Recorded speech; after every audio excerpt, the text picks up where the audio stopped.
this podcast, I'm going to play a snippet from a documentary called The House I Live In. And as far as I'm concerned, it's the greatest documentary ever made, dealing with not only the war on drugs, but the prison industrial complex. It was done by a filmmaker named Eugene Jarecki. I think the first time I seen it, I was in a yard in Marion, Ohio. And it just blew me away because it definitely covered everything from the beginning of a person's environment all the way to, the billion-dollar corporation that the prison industrial complex is. So in this particular snippet, they're in Tampa, Florida, and they're at a American Association of Corrections. But they're there, and you have all of these vendors who eat from the prison industrial complex, who eat from incarceration. Now, I could sit here as an ex-inmate and talk about it, and some people will look at it and they'll go, he's just complaining he's an ex-inmate, or they're just not interested because they don't fully understand the mechanism or the machine that's in place. Well, in Mr. Jarecki's documentary, he covers that, brilliantly. And so in this snippet, they're at this convention. So this is behind the scenes. You as people who are just looking at these TikTok videos and these YouTube videos, and you see these inmates, and again, I don't want to knock anybody's hustle, but at the same time, if you got friends and you got family in there and you're coming out here and you're propagating the negative aspect of prison.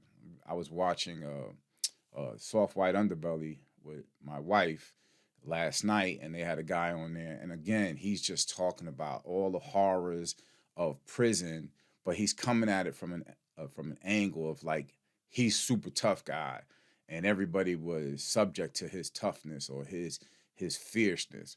It's all a bunch of bullshit, especially a lot of things he was saying. If you've done a significant amount of time, okay, this dude is just making that shit up. But in any case, in this documentary, Mr. Jarecki is not. You're seeing the people that are making money. And so the main goal, again, the Prison to Street Life podcast, Garcia Multimedia, all the things that I do is to educate people, to think about different ways of life and how we can change society. I know that shit sounds weak to a lot of people, like it's impossible, but you got to start from the beginning, and this is the beginning, to be able to understand the prison industrial complex. So take a look at this snippet, and I'll get right back to you. After hearing so much about the failure of the drug war and the enormous harm it does, I wanted to better understand what drives it. Far from the front lines of the war, I discovered a vast and less visible world of people who in their own ways play a part.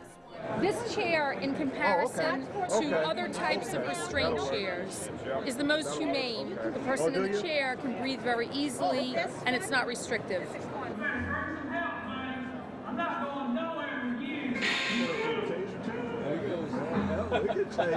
The war on drugs has to be a war at every level. It has to be a war on the streets of the cities. It has to be a war at the state level, and it has to be a war at the federal level. It's just like fighting the war on terrorism. Before, in the prisons, I guess the only choice was you could get a Torah or a Bible. Things have changed now. Anybody want their free copy of the Quran? All sorts of people start to get a vested interest, a financial interest, in keeping the system going. Well, we're in the business of supplying corrections with products. It's a growing market. Prisons, there's a lot of prisoners in the United States. That's what I mean by growing. Now you got me feeling awkward because of the camera. Put it down. This company, CCA, we are the leader and the largest in the world as far as private prisons and jails. We are profitable. We're highly rated in the stock market. It hones your ability to do it less expensively because we have to earn a profit. There's a whole range of corporations, the taser gun manufacturers, private healthcare providers, phone companies, whole communities that now depend on prisons as their primary employer, now deeply invested in the drug war and this system of mass incarceration. And all these people are not trying to do anything wrong. They're trying to make society better. But their actions combined together become part of the thrust that makes the bad parts of the drug war more feasible and more practical. The thing with the war on drugs is, and the question we have to ask is, not why is it a failure, but why, given that it seems to be a failure, why is it persisting? And I'm beginning to think, maybe it's a success. What if it's a success by keeping police forces busy? What if it's a success by keeping private jails thriving? What if it's a success keeping a legal establishment justified in its self-generated activity? Maybe it's a success on different terms than the publicly stated one. Okay, that was the piece from the documentary "The House I Live In" by Eugene Jarecki, and the main thing within that, I mean, it covered a lot. You know, you got a lot of scholars in there who, you know, were expressing their angles of what this mechanism, this machine is. But the main person in that entire video that for me I want to focus on, or at least to just show you, is the woman who starts talking about it, you know, as a vendor, you know, like with pride. And then once she realizes that the angle of the documentary, I don't know if there was, you know, questions that were taking place that were edited out, but clearly she gets a point where she's embarrassed. So she's embarrassed by what she's saying because she sees the angle that he's coming from. Everybody there is excited.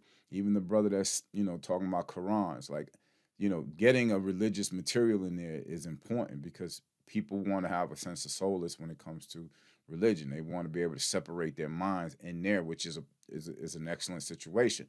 However, not everybody follows it. But the point being is, even religious material is being presented almost as a hustle.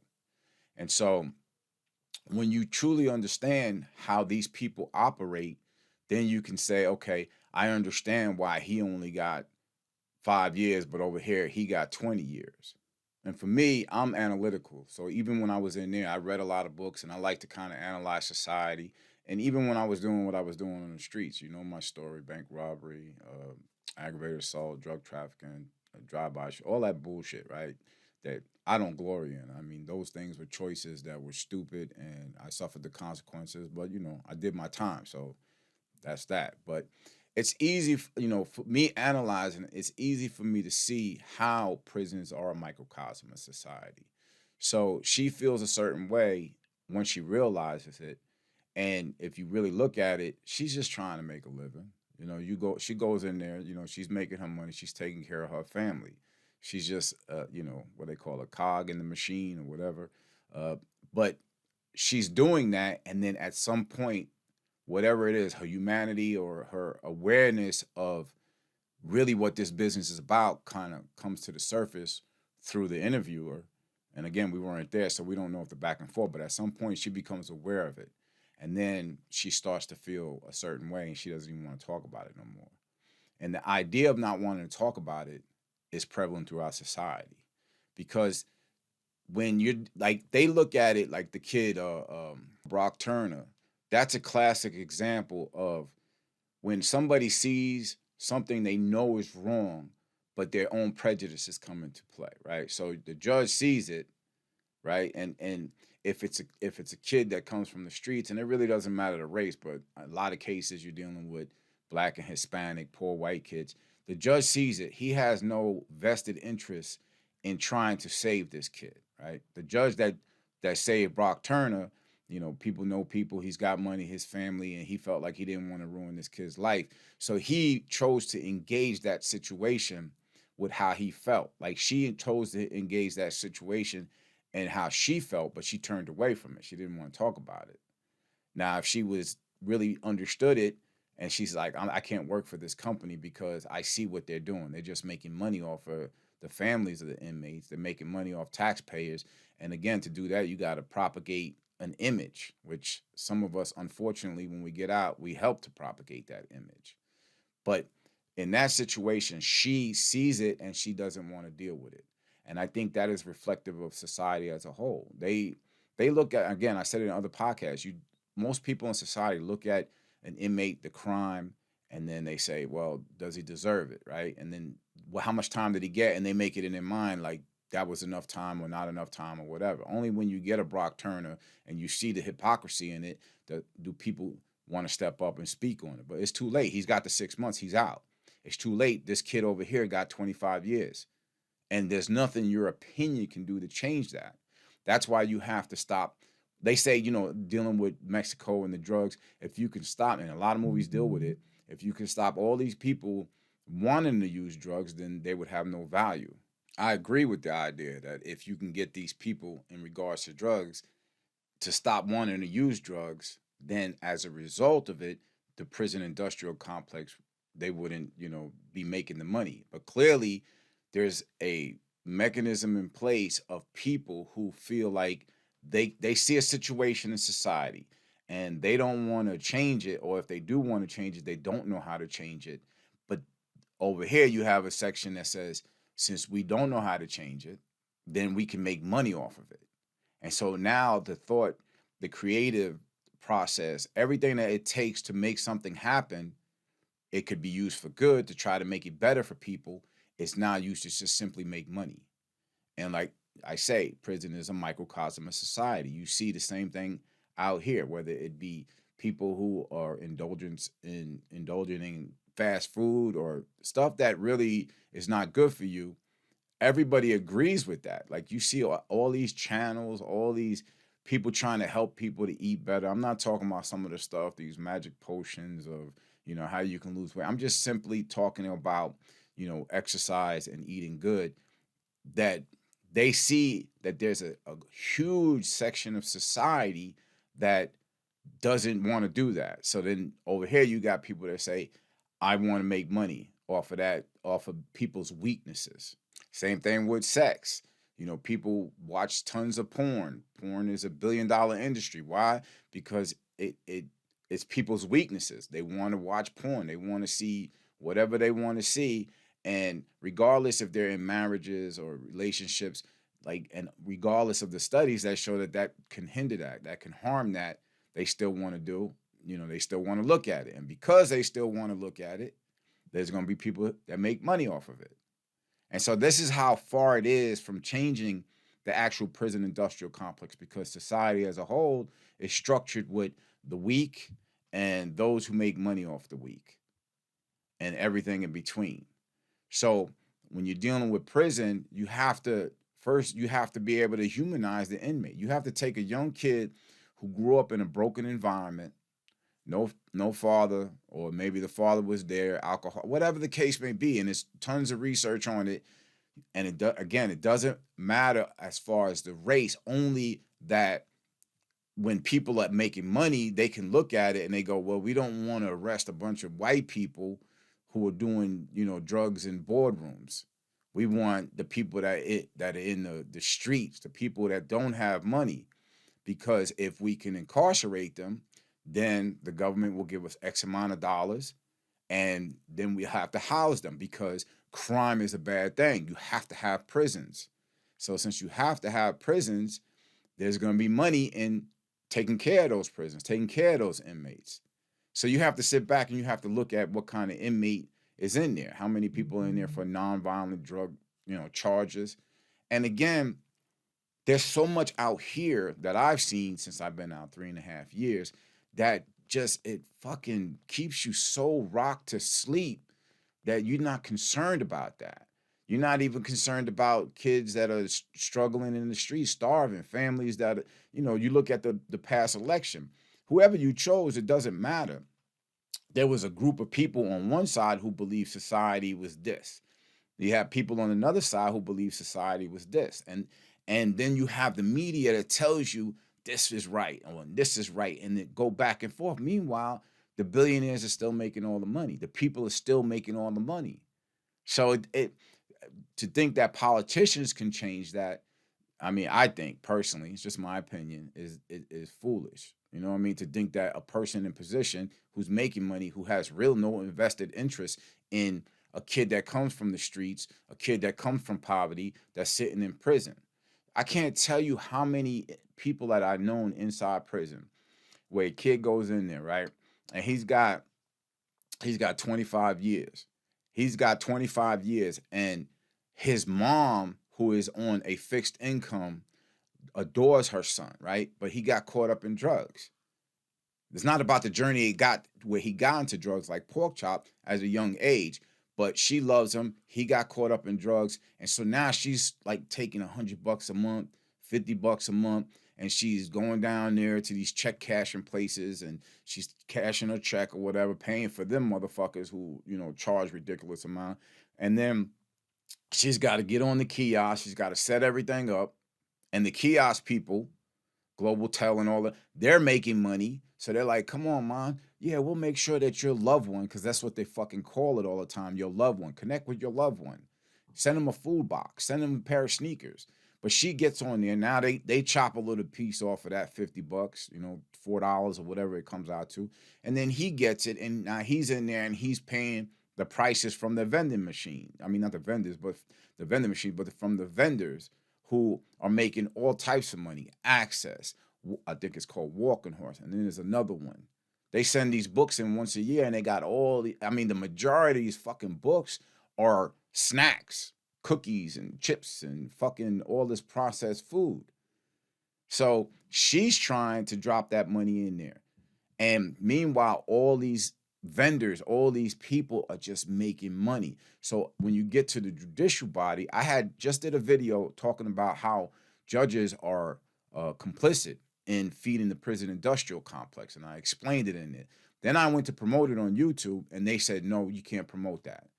You're talking about a fucking channel that has all these, you know, females can get on there, act crazy. You got decapitations or violent videos, but I'm talking about I'm talking about societal shit, and you won't let me promote the video. That's the game, right? Because whatever, they got a bot, whatever that bot is, or whatever they do to filter out shit that's bullshit, they catch my video and they won't promote it. It's all part of the hustle. So when you look at this kid and he's in there, he grew up, he got introduced into this poverty, you know, he was born in it, and then he got introduced to drugs, and like they say in the house I live in, most people do drugs just to escape. I mean, I grew up and people was just drinking, you know, I think it was Night Train. I mean, just constantly, either they was doing smoking weed, which is legal now, doing cocaine, and the crack epidemic came to place.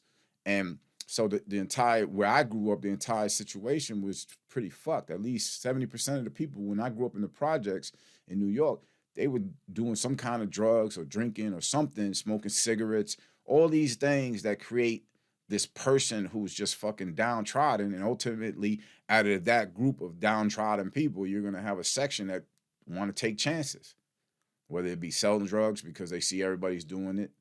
You know, the majority of people are doing it. I used to sit on a block selling crack, and it was just nonstop.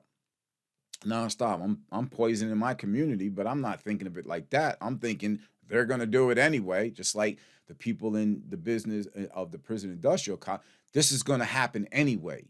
So we're going to take advantage. Prison is a microcosm of society.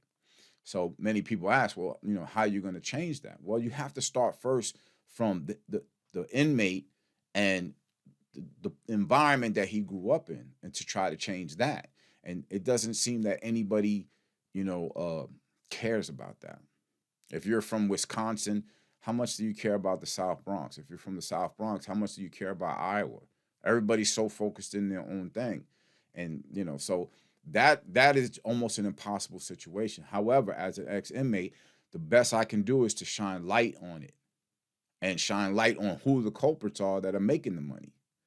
And at some point, hopefully the families get together, the inmates, you know, for prison and street life, I would personally, and my goal is, and I don't have a problem saying that, is to connect to every yard, or at least several yards in each state. Because if I can create an alliance like that and then communicate with them, then we can do some things to kind of change the situation as it is. Case in point, I mean, you could do something as simple as deciding to choose one food box company over another.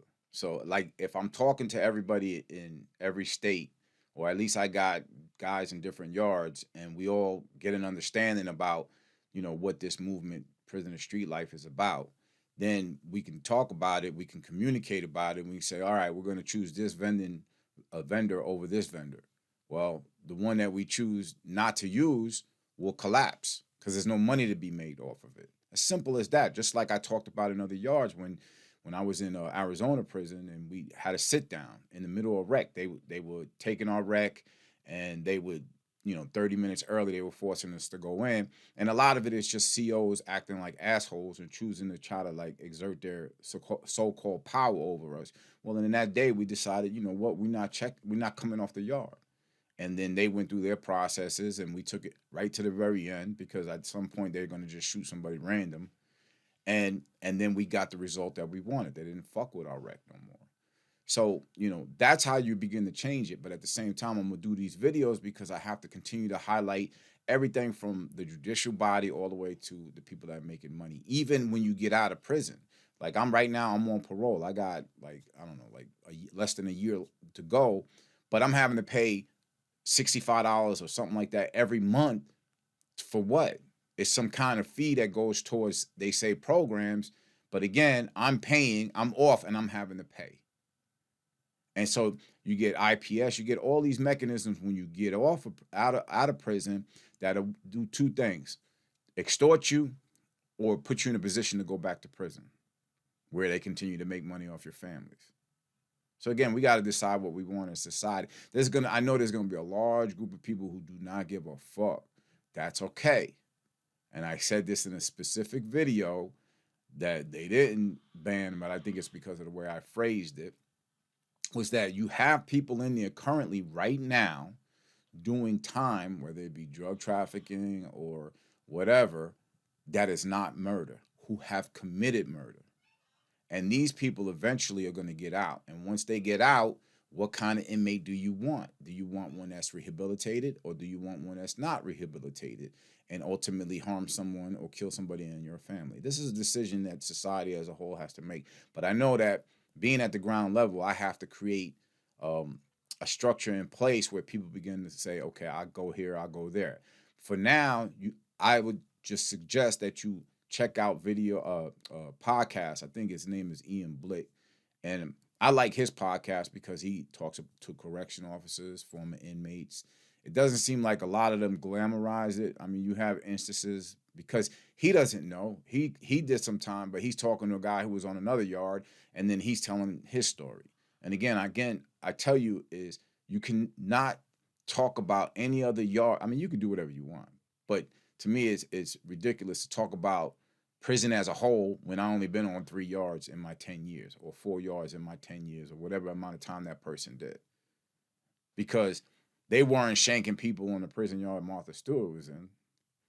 All these other people, celebrities or these business. And I talked about these prisons or jails that you can pay to stay. They're not running around stabbing people in the neck and neck. They only take the worst case scenario or situations that take place and they present that to the media, or the media presents that to the public, because you see that and you want to be able to tax me and continue to build prisons. So with that said, I thank you for tuning in. In the next video, I will cover specifics in regards to, I'm going to start getting into, and I'll get back to talking to my friends that are in there. It's about scheduling.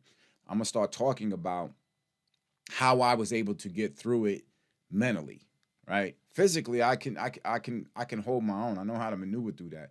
But mentally is where the difficulty comes from, because like when this 14-year sentence I did, I remember sitting there in my bunk thinking to myself, like, what was 14 years? What was I doing 14 years ago? And when I dawned on, like, when I could think about it and see, that was 14 years. It just seemed like forever. And for me at the time, it was like, I'm not going to lie, there was times I thought about suicide because of the fact that, like, I don't want to spend what felt like the rest of my life in this fucking environment. Everything that I held dear was gone. And the only thing you can do is endure it. Endure the struggle. And I did it for the first 7 years, fighting my case until I found out that that's a bunch of bullshit, especially in Ohio. So, again, the idea is just simply to come to an understanding about how I did it and hopefully help other people. And I also want to walk through several videos of, hey, it is what it is. You get arrested. I'm going to walk you through the process on how you protect your rights and the best way to go about fighting your case. Whatever I don't want to say whatever it is. If it's a sex case or dealing with women or children, I don't have anything for you. I don't have a problem saying that. If you don't like it, you can go to another channel. but I want to do these videos to better help people, and even people who are incarcerated. I want to do some videos to help how to fight your case once you're in there on appeal. So with that said, I thank you for tuning in, and I look forward to either subscribe if you haven't subscribed, but I appreciate it. And I look forward to talking to you in the next video. Peace.